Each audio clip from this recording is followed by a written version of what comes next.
भविष्यवाणी होती है क्या? बिल्कुल होती है।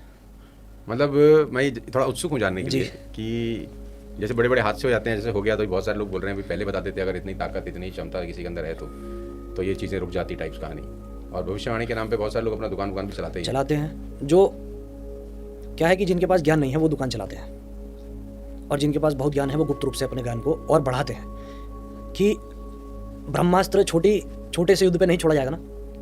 यदि आपके पास, मैं कहूँ कि आपके पास एक बहुत बड़ी शक्ति है, आपकी गली में लड़ाई हो गई, आपने छोड़ दी, ऐसा थोड़ी होगा। एक बड़े अनुष्ठान के लिए उसको रखा जाएगा। ऐसे ही वो लोग गुप्त रूप से रहकर उस तप को अपना अंदर पैदा कर रहे हैं, तब कहीं जाकर उस चीज़ को छोड़ते हैं। और रही बात भविष्यवाणी की, तो ये जो अभी हादसा हुआ एयरलाइन का या कोरोना का, ये सब ऋषिकेश पंचांग जो काशी में छपता है, सब पहले से छप जाता है। 1 साल पहले का जो यदि आप पंचांग उठाएंगे तो उसमें सब ये लिखा हुआ है कि हवाई यात्रा से जो है इस देश में हमारे ये व्यवस्था होगी, और कोरोना के समय भी ये होगा कि ये फलाना बीमारी नाम से। कौन से पंचांग में छपा था? ऋषिकेश पंचांग में, काशी से छपता है।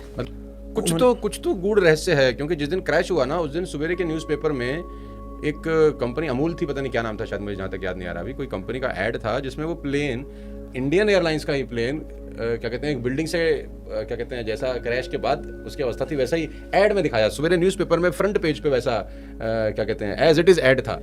तो ये क्या है कि देखिए, भविष्यवाणी तो हो जाती है, वो वास्तविकता है कि यदि कुछ होने वाला है, बहुत से लोगों को वो आभास होने लगता है। लेकिन हो सकता है कहीं ना कहीं कोई राजनीति की, जो आपने अमूल वाली बात बताई है, मुझे नाम कहीं ना कहीं कोई राजनीतिक प्रपंच भी हो सकता है हर कार्य में, क्योंकि राजनीति एक ऐसी व्यवस्था है कि वो नहीं देखेगी कोई मासूम जा रहा है। अच्छा, आपको लगता है कि इसके पीछे कोई राजनीतिक कारण भी हो भी सकता है, कुछ भी हो सकता है इस संसार में। पूर्व चीफ मिनिस्टर उस पर ट्रैवल कर रहे थे, मतलब उस दिशा में लेके जा रहे हैं आप इसको?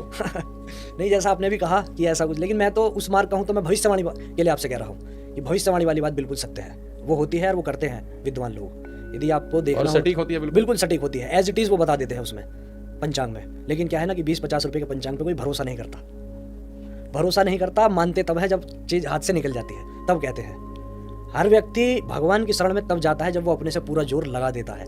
पहले हर व्यक्ति अपने अभिमान में आकर, अपने अहंकार में आकर, अपने को सामर्थ्यशाली समझ के हर कार्य को करने की चेष्टा करता है, लेकिन भगवान उसे बार बार इसी प्रकार से मुंह केवल गिराता रहता है कि तू कर अपने से, लेकिन मैं ही सर्वसमर्थ, बहुत मैं ही कर सकता हूँ जो कर सकता हूँ, तू कुछ नहीं कर सकता।